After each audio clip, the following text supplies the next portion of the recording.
Hello students, तो मैं हूँ राज और वेलकम करता हूँ आप सभी को मैं अपनी इस YouTube channel vision government exam पर।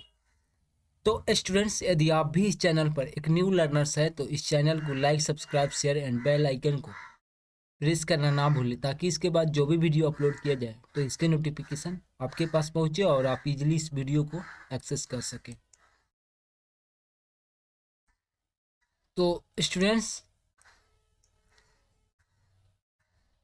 जैसा कि आप सब यहाँ जान रहे हैं कि फिलहाल हमारा एनसीईआरटी सीरीज चल रहा है, जिसमें हम क्लास 6 से लेकर 12 तक की सारे सब्जेक्ट को एक बेसिक टू एडवांस में कवर कर रहे हैं, जिसमें हमारा हिस्ट्री चल रहा है और हिस्ट्री में भी एंशियंट हिस्ट्री कवर कर रहे हैं। ठीक है, जिसमें हम लोग चैप्टर 3 को पढ़ रहे हैं, यानी चैप्टर 3 में भी हम लोग कल आधा पढ़ चुके हैं और जहाँ से बाकी है वहाँ से आज से हम लोग स्टार्ट करेंगे। ठीक है, और चैप्टर का नाम क्या है?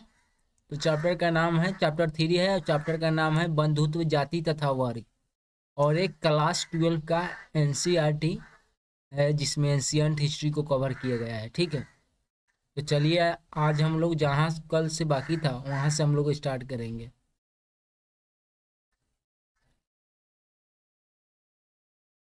तो चलिए सेशन की शुरुआत किया जाए। आज हम लोग 100.4 से स्टार्ट करेंगे।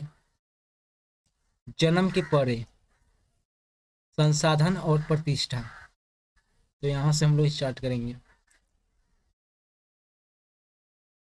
हाँ, यदि आप कल के जो इसके ऊपर यानी जो आधा क्लास हुआ है उसका यदि आप क्लास अटेंड नहीं किए हैं तो जाइए हमारे विजन गवर्नमेंट एग्जाम के यूट्यूब चैनल पर, और वहाँ प्ले लिस्ट के माध्यम से आपको वो वीडियो मिल जाएंगे।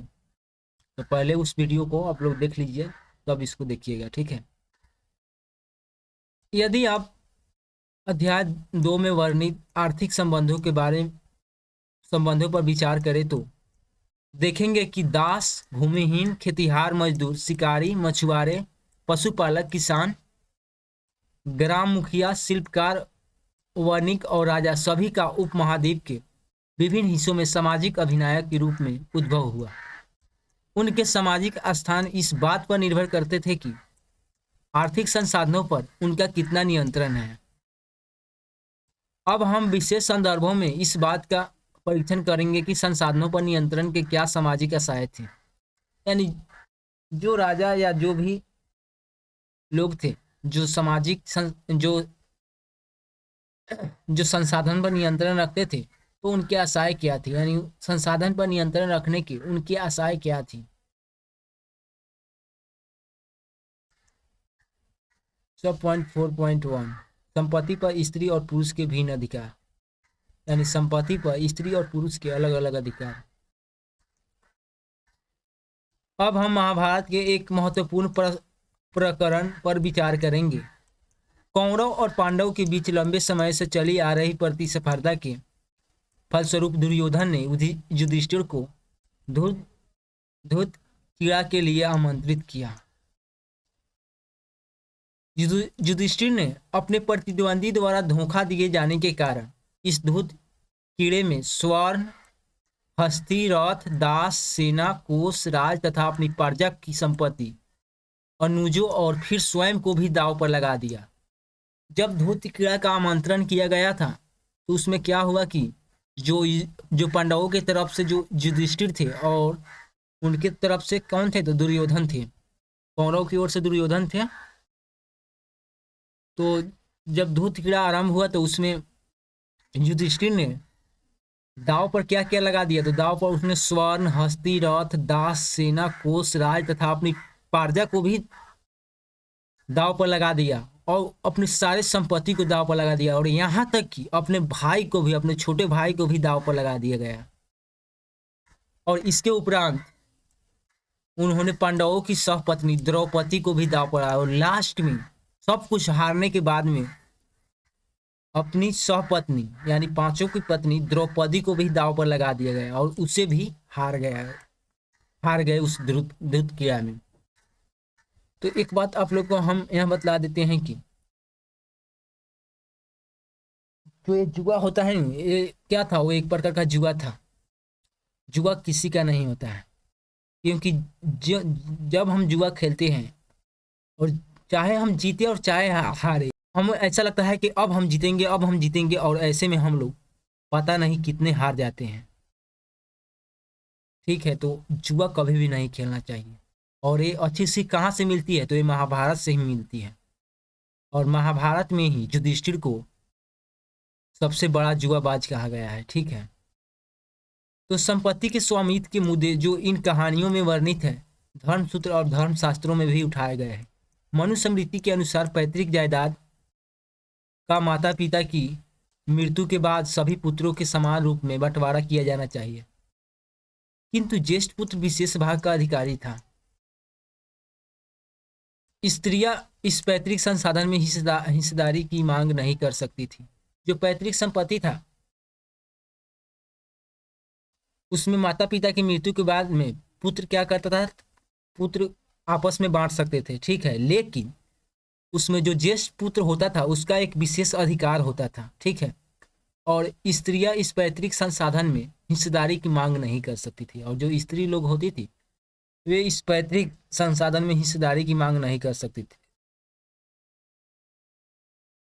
किंतु विवाह के समय मिले उपहार पर स्त्रियों का स्वामित्व माना जाता था। लेकिन जब उनका विवाह होता था और उन्हें जो उपहार मिलता था, यानी जो भी गहने गुड़िया हो गया, जो भी उनको मिलते थे उपहार के तौर पर, यानी जो भी चीज उन्हें मिलते थे उन पर इनका अधिकार था, और इससे स्त्री धन की संज्ञा दी जाती है।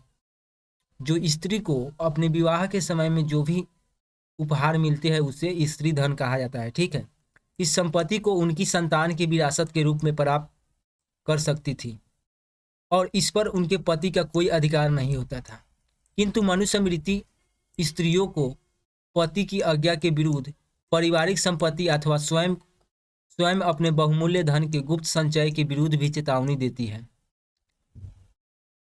आपने एक धनाढ़ वाकाटक महिषी प्रभावती गुप्त के बारे में पढ़ा है, किंतु अधिकतर साक्ष्य अभिलेखीय व साहित्यक इस बात की ओर इशारा करता है कि यद्यपि उच्च वर्ग की महिलाएं संसाधनों पर अपनी पैठ रखती थी, सामान्यतः भूमि पशुधन पुरुष का ही नियंत्रण रहता था।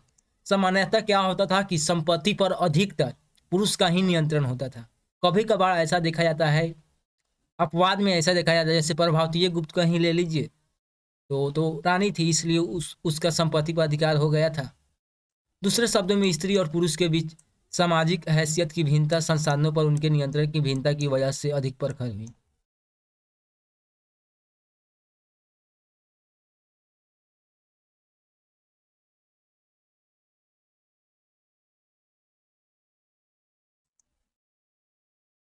सब पॉइंट 4.2 वर्ण और संपत्ति के अधिकार।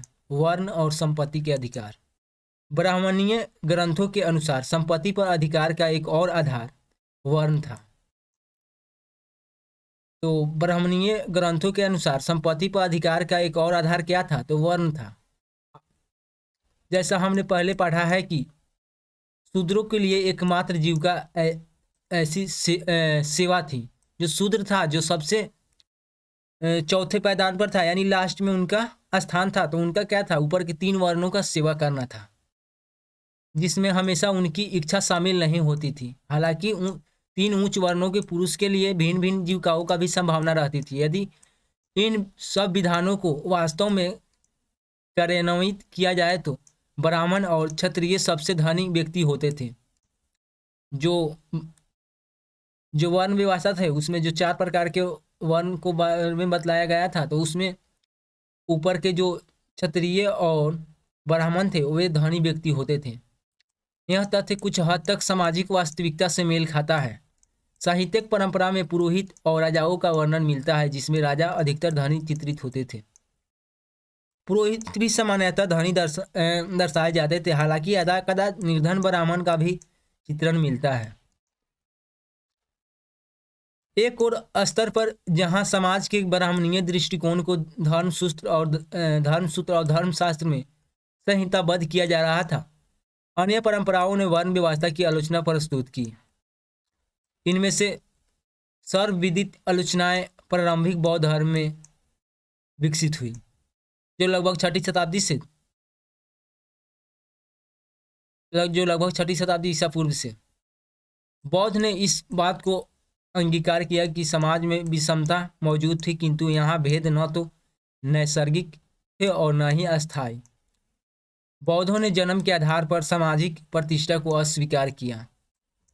जो भगवान बुद्ध थे वे जन्म के आधार पर सामाजिक प्रतिष्ठा को अस्वीकार किया। यदि आप हमारे पिछले वीडियो को यदि आप देखे होंगे, जिसमें हम भगवान बुद्ध और भगवान महावीर की जीवनी और उनके उपदेश पर चर्चा किए हैं, तो यदि आप उस क्लास को भी देखे होंगे तो हम लोगों ने हमने हमने आपको यह बतलाया है कि बौद्ध जन्म के आधार पर सामाजिक प्रतिष्ठा को अस्वीकार किया। ठीक है।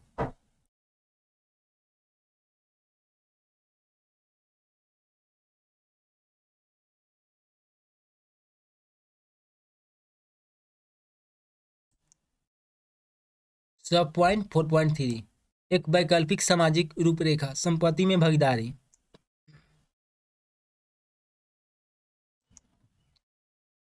अभी तक हम उन परिस्थितियों का परीक्षण करते रहे हैं जहां लोग अपनी संपत्ति के आधार पर सामाजिक प्रतिष्ठा का दावा करते थे, यानी संपत्ति पर किसका अधिकार हो, इसके लिए जिसके पास सामाजिक प्रतिष्ठा होता था वहीं इस पर संपत्ति पर दावा करते थे। तो हमने अभी तक क्या देखे, हम लोग उन परिस्थितियों का परीक्षण करते रहे जहां लोग अपनी संपत्ति के आधार पर सामाजिक प्रतिष्ठा का दावा करते थे या फिर उन्हें वहां स्थिति प्रदान की जाती थी, किंतु समाज में अन्य संभावनाएं भी थी। वह स्थिति जहां दानशील आदमी का सम्मान किया जाता था तथा कृपण व्यक्ति अथवा वह जो स्वयं अपने के लिए संपत्ति के संग्रह करता था घृणा का पात्र होता था। प्राचीन तमिलकम एक ऐसा ही क्षेत्र था जहां उपयुक्त आदर्शों को संजोया जाता था।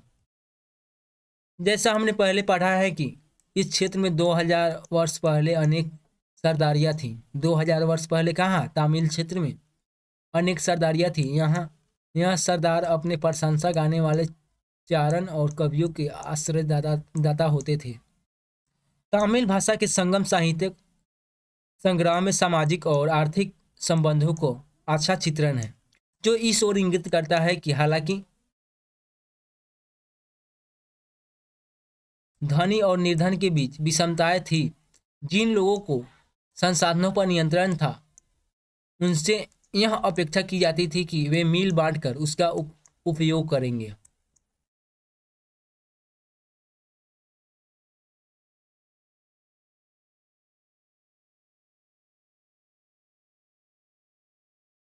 सब पॉइंट 5 सामाजिक विषमताओं की व्याख्या। एक सामाजिक अनुबंध।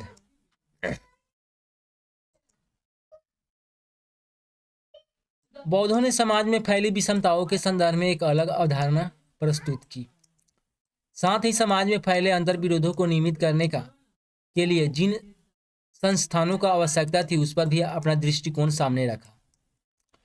सुत्त पिटक नामक ग्रंथ में एक मिथक वर्णित है। यहाँ पर एक सुत्त पिटक नामक बौद्ध ग्रंथ दिया गया है। सुत्त पिटक नामक क्या है? एक बौद्ध ग्रंथ है जिसमें एक मिथक वर्णित है जो यह बताता है कि प्रारंभ में मानव पूर्णतः विकसित नहीं थे। प्रारंभ समय में मानव पूर्णतः विकसित नहीं थे और हम लोग अच्छी तरह से यह जानते हैं कि जो मानव का प्रारंभिक समय था उस समय मानव पूर्ण रूप से विकसित नहीं था। वनस्पति जगत भी अविकसित था। सभी जीव शांति के एक निर्बाध लोक में रहते थे और प्रकृति से उतना ही ग्रहण करते थे जितनी एक समय के भोजन की आवश्यकता होती थी, और प्रकृति से वे लोग उतना ही ग्रहण करते थे जितने एक समय की भोजन की आवश्यकता होती थी। किंतु यह व्यवस्था क्रमशः पतनशील हुई। लेकिन यह व्यवस्था बाद में क्या हुई? समाप्त हुई। मनुष्य अधिकाधिक लालची, प्रतिहिंसक और कपटी हो गए और इस स्थिति में उन्होंने विचार किया कि क्या हम एक ऐसे मनुष्य का चयन करें जो उचित बात पर क्रोधित हो, जिसकी प्रताड़ना की जानी चाहिए और उसको प्रताड़ित करे, और जिससे निष्कासित किया जाना हो और उससे निष्कासित करें। बदले में हम उसे चावल का अंश देंगे। सब लोगों द्वारा चुने जाने के कारण उसे महामत की उपाधि प्राप्त होगी। इससे यह ज्ञात होता है कि राजा का पद लोगों द्वारा चुने जाने पर निर्भर करता था। कर वह मूल्य था जो लोग राजा के इस सेवा के बदले उसे देते थे। यह मिथक इस बात को भी दर्शाता है कि आर्थिक और सामाजिक संबंधों को बढ़ाने में मानवीय कर्म का बहुत बड़ा हाथ था। इसके कुछ और भी आशय हैं। उदाहरणतः यदि मनुष्य स्वयं एक प्राणी को बनाए रखने के लिए जिम्मेदार थे, तो भविष्य में उसमें परिवर्तन परिवर्तन भी ला सकते थे।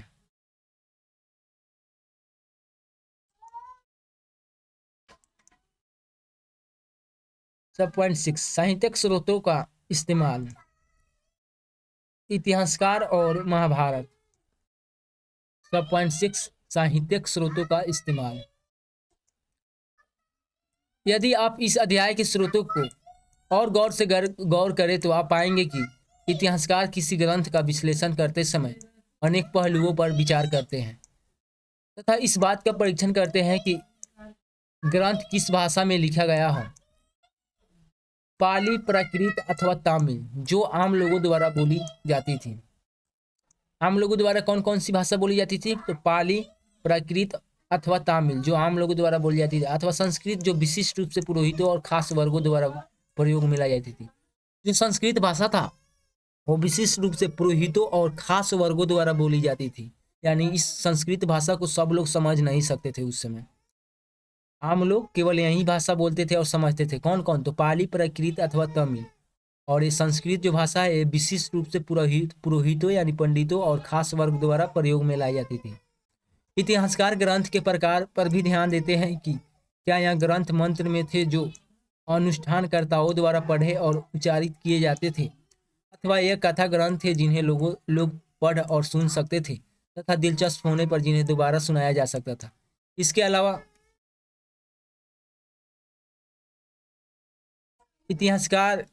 इतिहासकार लेखक के बारे में भी जानने का प्रयास करते हैं कि जिनके दृष्टिकोण और विचारों ने ग्रंथों के रूप दिया।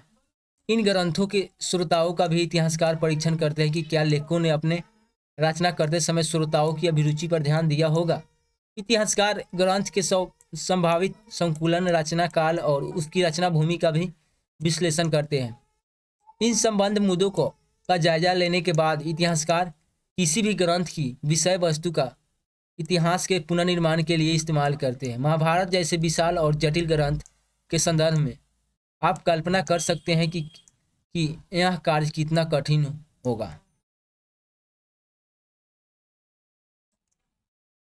सब पॉइंट 6.1 भाषा एवं विषय वस्तु। अब हम ग्रंथ की भाषा की ओर देखते हैं। महाभारत का जो पाठ हम इस्तेमाल कर रहे हैं वह संस्कृत में है।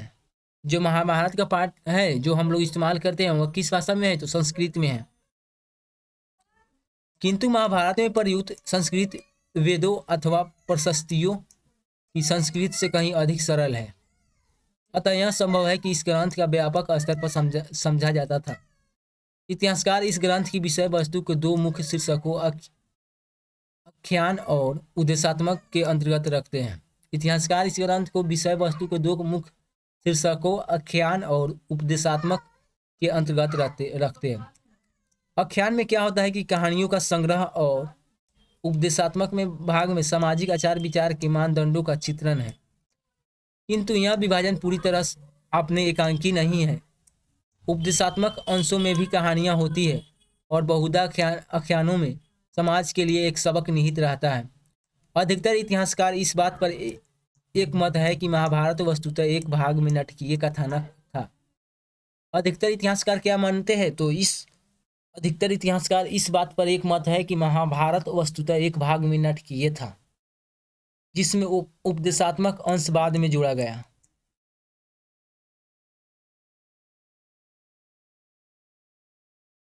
ये आप लोग देख रहे हैं महाभारत का एक चित्र का वर्णन किया गया है जहां पर भगवान श्री कृष्ण अर्जुन को रणभूमि में उपदेश देते हुए कि आप अपनी कर्म करो।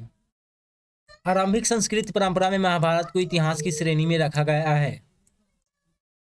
आरंभिक संस्कृत परंपरा में महाभारत को इतिहास की श्रेणी में रखा गया है। इस शब्द का अर्थ है ऐसा ही था। क्या महाभारत में सचमुच में हुए किसी युद्ध का स्मरण किया जा रहा था? इस बारे में हम निश्चित रूप से कुछ नहीं कह सकते। कुछ इतिहासकारों का मानना है कि स्वजनों के बीच हुए युद्ध की स्मृति ही महाभारत का मुख्य कथानक है। अन्य इस बात की ओर इंगित करता है कि हमें युद्ध की पुष्टि किसी साक्ष्य से नहीं हुई है। 6.6.2 लेखक और तिथियां। तो लेखक के बारे में दे रहा है कि एक या कई और तिथियां, या क्या लेखक एक थे या कई थे, और तिथियां। यह ग्रंथ किसने लिखा, इस प्रश्न के कई उत्तर हैं। संभवतः मूल कथा के रचयिता भाट सारथी थे। जो महाभारत थे उसके के मूल रचयिता कौन थे, तो भाट सारथी थे। वहीं दे रहा है कि संभवतः मूल कथा के रचयिता भाट सारथी थे, जिन्हें सूत कहा जाता था। वे क्षेत्रीय योद्धाओं के साथ युद्ध क्षेत्र में जाते थे और उनकी विजय पर उपलब्धियों के बारे में कविताएं लिखते थे। इन रचनाओं का प्रेषण मौखिक रूप से हुआ। 5वीं शताब्दी ईसा पूर्व से ब्राह्मणों ने इस कथा परंपरा पर अपना अधिकार कर लिया और इसे लिखा। यह काल था जब कुरु और पंचाल, जिनके इर्द गिर्द महाभारत की कथा घूमती है, मात्र सरदारी से राजतंत्र के रूप में उभर रहे थे। क्या नए राजा अपने इतिहास को अधिक नियमित रूप से लिखना चाहते थे? यह भी संभव है कि नए राजा की स्थापना के समय होने वाले उथल पुथल के कारण पुरान सामाजिक मूल्यों के स्थान पर नवीन मानदंडों की स्थापना हुई, जिनका इस कहानी के कुछ भागों में वर्णन मिलता है। लगभग 200 ईस्वी पूर्व से 200 ईस्वी के बीच हम इस ग्रंथ के रचना काल का एक और चरण देखते हैं। यह वह समय था जब विष्णु देवता की आराधना पर हावी हो रहे थे तथा श्री कृष्ण, जो इस महाकाव्य के महत्वपूर्ण नायकों में से है, उन्हें विष्णु के रूप बताया जा रहा था। कालांतर में लगभग 200 से 400 ईस्वी के बीच मनुस्मृति से मिलते जुलते बृहत उपदेशात्मक प्रकरण महाभारत में जोड़े गए हैं। इन सब परिवर्तनों के कारण यह ग्रंथ, जो आपने प्रारंभिक रूप में स्वभावतः 10,000 श्लोकों से भी कम रहा होगा, बढ़कर 1,00,000 श्लोकों वाला हो गया है। अब ये श्लोक कितने लाख वाला हो गया है, तो 10,000 से बढ़कर 1,00,000 श्लोकों वाला हो गया है। साहित्यिक परंपरा में इसे बृहत रचना के रचयिता ऋषि व्यास माने जाते हैं। साहित्यिक परंपरा में इस बृहत रचना के रचयिता किसे माना जाता है, तो ऋषि व्यास को माना जाता है। 6.6.3 सदृशता की खोज। महाभारत में उन किसी भी प्रमुख महाकाव्यों की भांति युद्धों, वनों और राजमहलों, बस्तियों और अत्यंत जीवंत चित्रण है। पुरातत्ववेत्ता बीबी लाल ने मेरठ जिले कहाँ है, तो उत्तर प्रदेश के हस्तिनापुर नामक एक गांव में उत्खनन किया। क्या यह गांव महाकाव्य में वर्णित हस्तिनापुर था? 1951-52 में जो पुरातत्ववेत्ता थे, कौन, तो बीबी लाल ने, तो मेरठ यानी उत्तर प्रदेश में एक हस्तिनापुर नामक एक गांव में उत्खनन किया। तो जो हस्तिनापुर नामक गांव में उत्खनन किया गया, तो क्या यही गांव महाकाव्य में वर्णित था? क्या वही गांव था जो महाकाव्य में वर्णित था? हालांकि नामों की समानता मात्र एक संयोग से हो सकता है, किंतु गंगा के ऊपरी दोआब वाले क्षेत्रों में इस पूरा स्थल का होना, जहां कुरु राज्य भी स्थित था, इस ओर इंगित करता है कि यह पूरा स्थल कुरुओं की राजधानी हस्तिनापुर हो सकती है थी, जिसका उल्लेख महाभारत में आता है। बीबीलाल को यहाँ आबादी के 5 स्तरों की शिक्षा मिले थे, जिनमें से दूसरा और तीसरा स्तर हमारे विश्लेषण के लिए महत्वपूर्ण है। दूसरे स्तर लगभग 12वीं से 7वीं शताब्दी ईसा पूर्व पर मिलने वाले घरों के बारे में लाल कहते हैं, जिसे सीमित क्षेत्र तक उत्खनन हुआ, वहां से आवास गृहों की कोई निश्चित परियोजना नहीं मिलती, किंतु मिट्टी की बनी दीवारें और कच्ची मिट्टी की ईंटें आवश्यक मिलती है। सरकंडे की छाप वाली मिट्टी के प्लास्टर की खोज इस बात की ओर इशारा करता है कि कुछ घरों की दीवारें सरकंडों की बनी थी, जिन पर मिट्टी का प्लास्टर चढ़ा दिया जाता था। तीसरे स्तर लगभग 6ठी से 3री शताब्दी ईसा पूर्व के लिए लाल किले कहते थे। तृतीय काल के घर कच्ची और कुछ पक्की मिट्टी के बने हुए थे। इनमें शोषक घट और ईंटों के नाले गंदे पानी के निकास के लिए इस्तेमाल किए जाते थे तथा वलय कूपों का इस्तेमाल कुओं और मल के निवास वाले गर्तों दोनों ही रूप में किया जाता था। क्या नगर का यह चित्रण महाकाव्य के मुख्य कथानक में बाद में जोड़ा गया? जब इस क्षेत्र में नगरों का विकास हुआ अथवा यह मात्र कवियों की कल्पना की उड़ान थी जिसकी अन्य किसी भी साक्ष्य के साथ तुलना कर उसे प्रमाणित नहीं किया जा सकता था। एक और उदाहरण पर गौर कीजिए। महाभारत की सबसे चुनौतीपूर्ण उपकथा द्रौपदी से पांडवों की विवाह की है।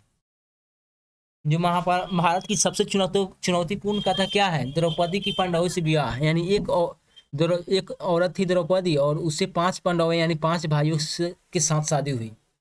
तो यह महाभारत की सबसे चुनौतीपूर्ण उपकथा थी। यह बहुपति विवाह का उदाहरण है। यह क्या है? तो बहुपति यानी एक पत्नी की कई पति। बहुपति विवाह का उदाहरण है जो महाभारत के कथा का अभिन्न अंग है। यदि हम महाकाव्य के इस अंश को विश्लेषण करें तो यह विदित होता है कि लेखकों ने विभिन्न तरीकों से इसका स्पष्टीकरण देने का प्रयास किया है।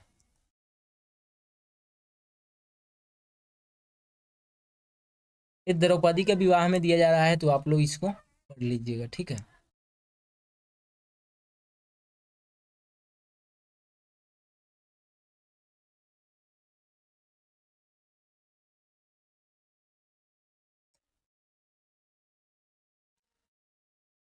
वर्तमान इतिहासकारों का यह सुझाव है कि लेखक द्वारा बहुपति विवाह संबंध का चित्रण इस बात की ओर इंगित करता है कि संभवतः यह प्रथा शासकों के विशिष्ट वर्ग में किसी काल में मौजूद थी, किंतु साथ ही इस प्रकरण विभिन्न स्पष्टीकरण इस बात को भी व्यंजित करता है कि समय के साथ बहुपति प्रथा उन ब्राह्मणों में अमान्य हो गई जिन्होंने कई शताब्दियों के दौरान इस ग्रंथ को पुनः निर्मित किया।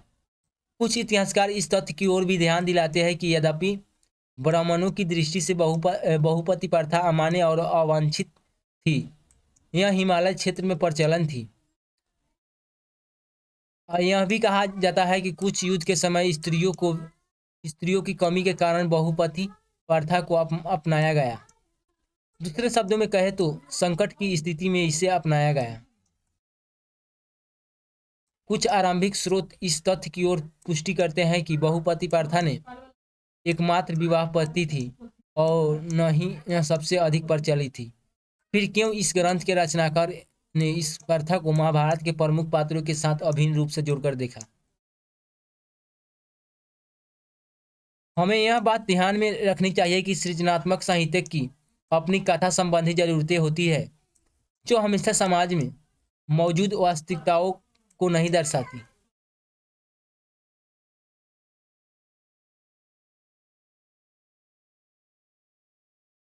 सब पॉइंट 7 एक गतिशील ग्रंथ। देखेंगे कि किस ग्रंथ के बारे में बात किया जा रहा है। महाभारत का विकास संस्कृत के पाठ के साथ ही समाप्त नहीं हो गया। जो महाभारत का विकास है ये संस्कृत के पाठ के साथ ही समाप्त नहीं हो गया। शताब्दियों से इस महाकाव्य के अनेक पठान्तर भिन्न भिन्न भाषाओं में लिखे गए हैं। जो इसका पठान्तर है इस सदियों से अनेक भिन्न भिन्न भाषाओं में लिखे गए हैं। ये सब उस संवाद को दर्शाते थे जो इन लेखकों, अन्य लोगों और समुदायों के बीच कायम हुए। अनेक कहानियां जिनका उद्भव एक क्षेत्र विशेष में हुआ और जिनका खास लोगों के बीच प्रसार हुआ, वे सब इस महाकाव्य में समाहित कर ली गई है।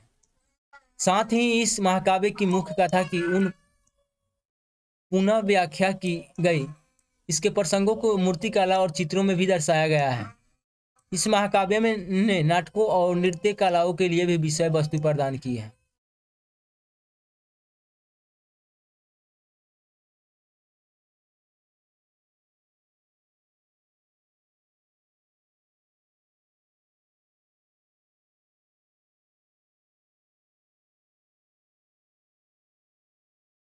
तो स्टूडेंट्स आज की क्लास यहीं पे समाप्त होता है क्योंकि ये चैप्टर समाप्त हो चुका है और एक कुछ महत्वपूर्ण तिथियां दिया गया है। इसमें यहाँ दिया गया है कि लगभग 500 ईस्वी पूर्व पाणिनि की अष्टाध्यायी संस्कृत व्याकरण है। जो पाणिनि की अष्टाध्यायी है क्या है, एक संस्कृत व्याकरण है और ये कब लिखा गया, तो 500 ईस्वी पूर्व, लगभग 500 से 200 ईस्वी पूर्व। प्रमुख धर्म सूत्र, ठीक है, लगभग 500 से 100 ईस्वी पूर्व आरंभिक बौद्ध ग्रंथ यानी त्रिपिटक, ठीक है। तो इस प्रकार का कुछ तिथियां दिया गया है, तो आप लोग इसको ध्यान से इसको पढ़ लीजिएगा। और एक कालरेख 2 इसको भी आप लोग देख लीजिएगा, ठीक है। तो ये चैप्टर तो समाप्त हो चुका, तो मिलते हैं हम लोग कल अगले चैप्टर के साथ यानी चैप्टर 4 के साथ। तो thanks for watching this video, मिलते हैं कल।